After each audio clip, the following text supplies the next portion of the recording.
السلام علیکم ورحمۃ اللہ وبرکاتہ۔ سننے اور سنانے سے پہلے ایک بار درود شریف کا نذرانہ پیش کریں، پڑھیے اللہم صلی علی محمد صلی اللہ علیہ وسلم، السلام علیکم یا رسول اللہ صلی اللہ تعالی علیہ وسلم۔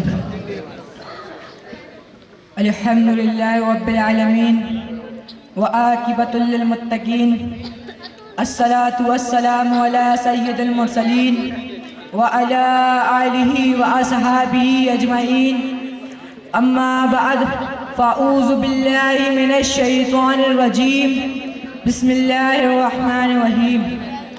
انا نحن نزلنا الذکر وانا لہ لحافظون، صدق اللہ مولانا عظیم۔ کہ خدا کے فضل سے میں جو بھی کام کرتا ہوں، خدا کے فضل سے میں جو بھی کام کرتا ہوں، رسول پاک کا شامل میں اس میں نام کرتا ہوں۔ بے شک ابھی میں طفل مکتب ہوں، مقرر ہوں نہ مولانا، کہ ابھی میں طفل مکتب ہوں، مقرر ہوں نہ مولانا، تمنا دل میں گونجی ہے سنا دوں حق کا افسانہ، ماشاءاللہ، دل میں زندہ باد۔ گونجی ہے سنا دوں حق کا افسانہ۔ آئیے سب سے پہلے ہم سے مل کر شاہ بیروبر، مالک خسکوتر، اللہ کے پیغمبر، ہم سب کے رہبر، شفیع روز محشر، شاہب انا اعطیناک الکوثر، حق مطلوب، دانہ گلگوں، احمد مصطفیٰ محمد مصطفیٰ صلی اللہ تعالی علیہ وسلم کی بارگاہ میں جھوم جھوم کے درود و سلام کا نذرانہ پیش کریں، پڑھیے اللہم صلی علی سیدنا شفیعنا و مولانا محمد و آلہ و اصحابہ و بارک وسلم۔ محترم حاضرین، اللہ تعالیٰ نے قرآن شریف میں ارشاد فرمایا، اِنَّا نَحْنُ نَزَّلْنَا الذِّكْرَ وَإِنَّا لَهُ لَحَافِظُونَ۔ بے شک، ترجمہ، بے شک اللہ نے اس کتاب کو نازل کیا اور اللہ ہی اس کی حفاظت کرنے والا ہے۔ محترم حاضرین، دنیاوی کتابیں اور بھی ہیں، دنیاوی کتابیں اور بھی ہیں، آسمانی کتابیں اور بھی ہیں، آسمانی صحیفے بھی ہیں، مگر ہمارے تمہارے رب نے کسی کتاب کی ذمہ داری نہیں لی، کسی کتاب کی ذمہ داری نہیں لی۔ توریت بھی ہے، انجیل بھی ہے، زبور بھی ہے اور قرآن مجید بھی ہے، مگر ہمارے تمہارے رب نے صرف اور صرف قرآن مجید کی ذمہ داری لی اور کہا اِنَّا نَحْنُ نَزَّلْنَا الذِّكْرَ وَإِنَّا لَهُ لَحَافِظُونَ۔ بے شک اللہ نے اس کتاب کو نازل کیا اور اللہ ہی اس کی حفاظت کرنے والا ہے۔ بے شک سبحان اللہ سبحان اللہ۔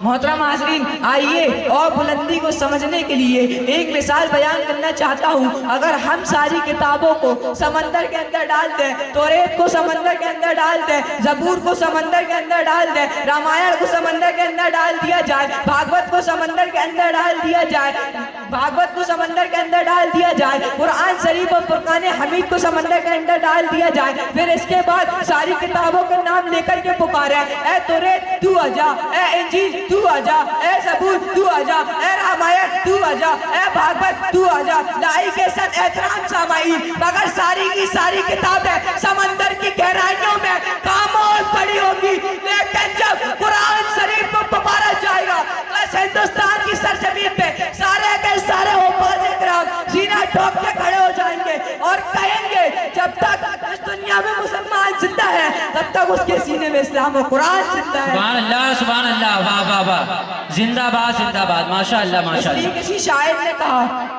اس لیے کسی شاعر نے کہا مٹانا اس کو دنیا سے کوئی آسان تھوڑی ہے، مٹانا اس کو دنیا سے کوئی آسان تھوڑی ہے، سنو یارو یہ کسی کا پیغام تھوڑی ہے، اور کتابیں آج بھی دنیا میں ہے بے انتہا موجود، کتابیں آج بھی دنیا میں ہے بے انتہا موجود، مگر قرآن سے اعلیٰ کسی کی شان تھوڑی ہے، قرآن سے اعلیٰ کسی کی شان تھوڑی ہے۔ واہ واہ واہ واہ واہ، سبحان اللہ۔ محترم حاضرین، میرے تمہارے پیغمبر محمد الرسول اللہ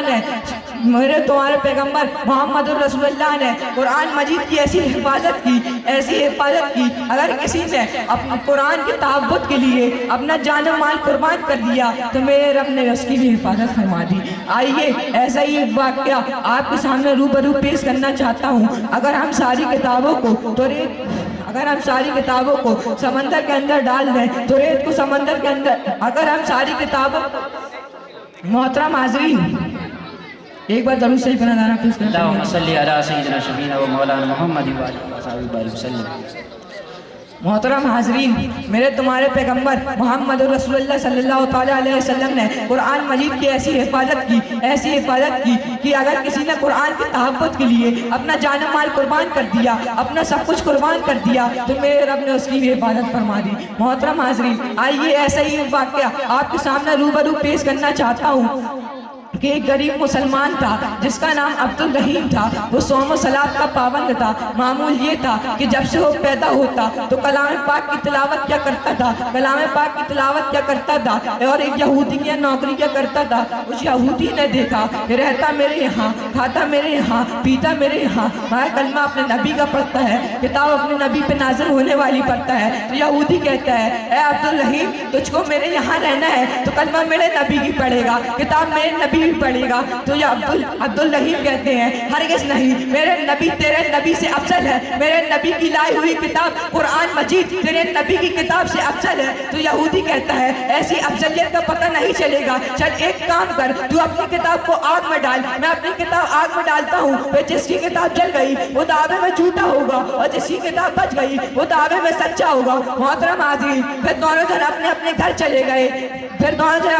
चले गए, लेकिन उस अब्दुल रहीम के पास इतने पैसे नहीं थे कि वो कुरान शरीफ में कुछ जड़ी बूटियां खरीद के लगा देता, कुछ दवाइयां खरीद के लगा देता, कुछ केमिकल खरीद के लगा देता। मगर एक तरफ वो यहूदी अमीर शख्स था, मालदार शख्स था, उसने अपनी किताबों में तरह तरह के केमिकल लगाए, तरह तरह की दवाइयां लगाई। और मोहतरम हाज़रीन, और चारों मोहल्ले में ऐलान कर दिया गया, फला दिन फला शख्स का मुकाबला है, फला दिन फला किताब का मुकाबला है, फला दिन फला धर्म का मुकाबला है। मोहतरम हाज़रीन,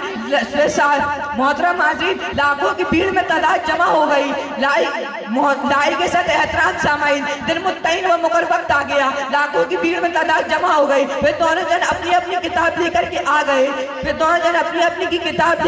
गए। फिर यहूदी कहता है, ए अब्दुल रहीम, चल तू अपनी किताब आग में डाल, मैं अपनी किताब आग में डालता हूँ। तो अब्दुल रहीम कहते हैं, हरगिज़ नहीं, तू अपनी किताब आग में डाल सकता है, मैं अपनी किताब आग में नहीं डाल सकता। तो यहूदी कहता है, क्यों? तो अब्दुल रहीम कहते हैं, आग में डालना बेअदबी होगी, चल एक काम कर, तू अपनी किताब आग में लेकर के कूद जा, मैं अपनी किताब आग में लेकर के कूदता हूँ। जिसकी किताब जल गई वो दावे में सच्चा होगा और जिसकी किताब जल गई वो दावे में झूठा होगा और जिसकी किताब बच गई वो दावे में सच्चा होगा। मोहतरम हाज़रीन, लेकिन यहूदी ये बात सुन के इधर उधर की बातें करने लगा। लेकिन यहूदी ये बात सुन के इधर उधर की बातें करने लगा। लेकिन वो अब्दुल रहीम कुरान का सच्चा सदाई, उसने कुछ नहीं देखा और सोचा कि यहाँ लाखों की भीड़ में तादाद जमा है, अगर मैं आग में कूदता हूँ तो लाखों लोग मेरे हाथों से कलमा पढ़ के मुसलमान हो जाएंगे। फिर अब्दुल रहीम ने कुछ नहीं देखा और आग में कूद गए। फिर देखा गया, सब सोच रहे थे कि जलकर राख हो चुका होंगे, लेकिन पढ़ रहे थे, इन्ना नहनु नज़्ज़लना ज़िक्रा व इन्ना लहू लहाफ़िज़ून, बेशक अल्लाह ने इस किताब को नाज़िल किया और अल्लाह ही इसकी हिफाजत करने वाला है। मोहतरम हाज़रीन, आखिरत के दिन अल्लाह की तरफ ये इरशाद आएगा, जा कुरान तुझे इजाज़त है, तू जन्नत चला जा, लेकिन कुरान जन्नत दाखिल नहीं होगा। पूछा जाएगा, ए कुरान जन्नत दाखिल क्यों नहीं होता? तो कुरान कहेगा, ए मौला, मैं जन्नत दाखिल कैसे हो सकता हूँ? मेरे दुनिया में कुछ पारी है, मैं उनको जन्नत में लेकर के साथ जाऊँगा जो मुझे पढ़ा करते थे, जो मुझे चूमा करते थे, जो मुझे गले से लगाया करते थे, जो मुझे अपना बनाया करते थे, जो मुझे रातों को नींद छोड़ के मुझे पढ़ा करते थे, जो मुझे याद करके हाफिज़ कुरान बना करते थे, मैं उन सबको जन्नत में लेकर के जाऊंगा। अल्लाह की तरफ से इरशाद आएगा, ऐ कुरान तुझे इजाजत है, तू अपने चाहने वालों को, तू अपने मानने वालों को, तू अपने गले से लगाने वालों को जन्नत में लेकर के चले जा। तो कुरान अपने चाहने वालों को, अपने मानने वालों को जन्नत में लेकर के दाखिल होगा और जन्नत के दरवाजे खटखटाएगा। अंदर से आवाज आएगी, कौन? तो कुरान कहेगा, अल कुरान हुआ इन्नल फारी, मैं कुरान हूँ और मेरे साथ मेरे कुछ फारी हैं। तो फिर देखा, ये कुरान हमें दुनिया में भी कामयाबी दिलाएगा और आखिरत में भी कामयाबी दिलाएगा। मेरे तुम्हारे पैगंबर मोहम्मद रसूलुल्लाह सल्लल्लाहु अलैहि वसल्लम ने कहा, کہ اگر تم پہ کوئی پریشانی آئے تو قرآن کی تلاوت کرو، اگر تم پہ کوئی بیماری مبتلا ہو تو قرآن کی تلاوت کرو، اس کے تنگروں کو سمجھنا چاہتے ہو تو قرآن کی تلاوت کرو، اگر انقلاب چاہتے ہو تو قرآن کی تلاوت کرو، اگر نعرہ تکبیر، نعرہ رسالت، مدرسہ اہل سنت زندہ باد، اگر انقلاب چاہتے ہو تو قرآن کی تلاوت کرو، اگر حافظ قرآن بننا چاہتے ہو تو قرآن کو یاد کرو۔ محترم حاضرین، یہ ہے قرآن کی تعداد، یہ ہے قرآن کی اہمیت، یہ ہے قرآن کا مرتبہ۔ السلام علیکم ورحمۃ اللہ وبرکاتہ۔